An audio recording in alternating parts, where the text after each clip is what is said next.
Magandang umaga sa lahat. Andito na naman ako para mag-share ng herbal para sa ating mga sakit, sa kagamutan ng ating mga karamdaman. Ito ay tinatawag nating Blue Ternate Tea. Yan. Tingnan niyo po guys, yan.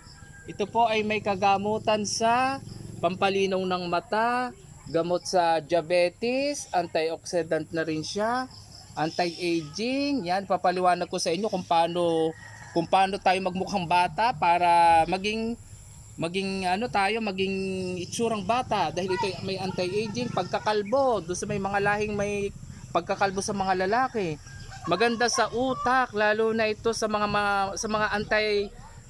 may anxiety at mga may depression, mabuti sa puso. Yan, ituturo ko po sa inyo lahat kung paano ito gamitin sa inyong karamdaman. Yan, tingnan nyo po ito, oh. Itong itsura niya. Sa Batangas po ito ay tinatawag na pukingan dahil sa vaginal shape nito, pero mas okay na rin ang tawag na Blue Ternate na lang, mas magandang pakinggan.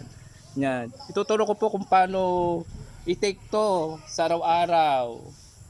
Sa susunod kong vlog, yun, i-paki-share and like na rin po. Like and share na rin para malaman ng mga tao kung saan ito kagamutan, tong Blue Ternate. Salamat po.